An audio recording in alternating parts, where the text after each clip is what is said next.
Hi everyone, in this video we are on page 13 of the practice set and we're actually going to be going through number 34 through 37 together. So it says use Venn diagrams to solve. So we've got event E, event F, and then their intersection. So I'm going to start by drawing the Venn diagram. So we've got circle E, and circle F,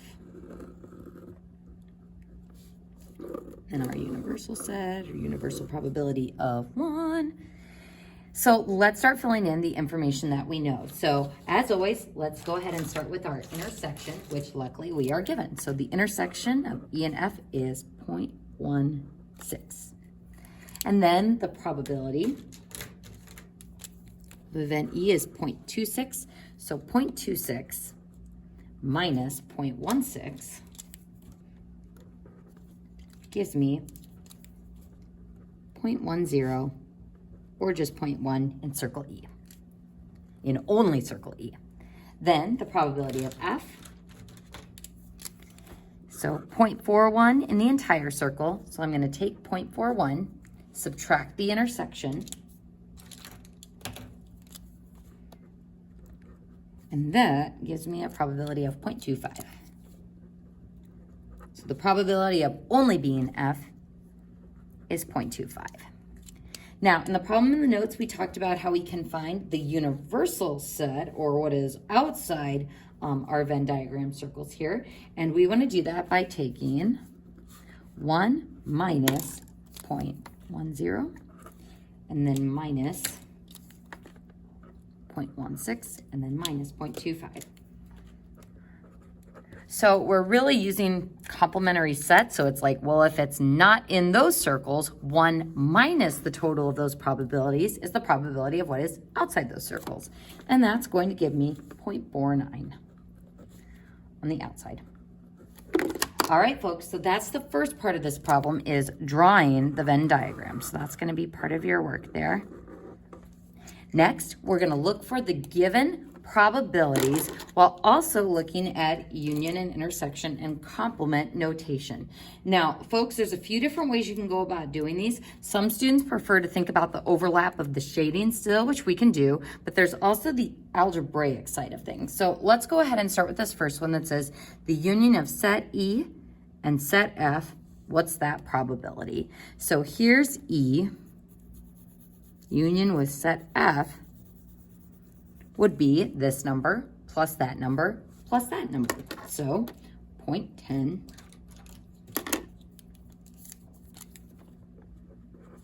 plus 0.16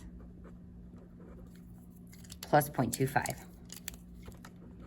Now, if you're looking at that going, Mrs. Caro, aren't we supposed to subtract something? Don't we need to use the union rule? The answer is no, because we're not actually double counting that intersection. I'm not counting the 0.16 once for circle E and then again for circle F. So we are good to go here. This answer of 0.51 is my probability. So next to this, I'm going to write the Venn way. Now, if we were just given these probabilities and we didn't draw the Venn diagram, then I would take 0.26, the probability of the whole circle E, then plus 0.41, the probability of all of circle F, and then I subtract the intersection to avoid double counting. And what you'll find is that this is equal to 0.51 as well. So this is from the given data. So it's up to you folks whether you want to look at the visual Venn diagram or if you want to think of the union rule and subtracting the intersection. But the big thing is make sure you're not confused about what double counting is and whether you are doing it when you add those three numbers together, which you're not. You're only counting the intersection once. You're not double counting it included in both circles. So just be careful when you are doing the Venn diagrams versus the other union rule stuff that we've been doing. So I'm going to go ahead and erase that shading. And moving on to our next problem, let's actually go ahead and let's do number 35 next. So the probability of the complement of E and the intersection with F.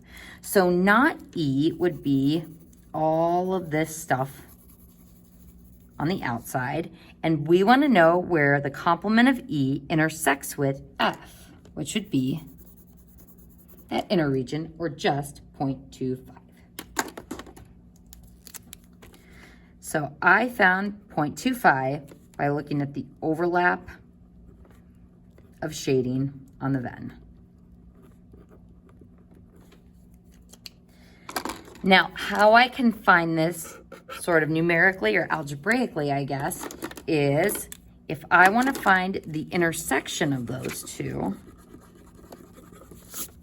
I can look at the probabilities in the complement of E, which would be 0.25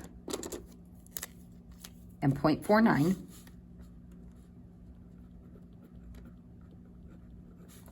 And then the probability of F would be 0.16 and 0.25. And if I'm looking for the intersection, I want to know what those probabilities have in common. And as we can see from this algebra, the only thing they have in common is the 0.25. So we're looking for the intersection or the overlap. So that is what we would put together. So actually, I'm going to put an intersect notation here instead of the plus sign.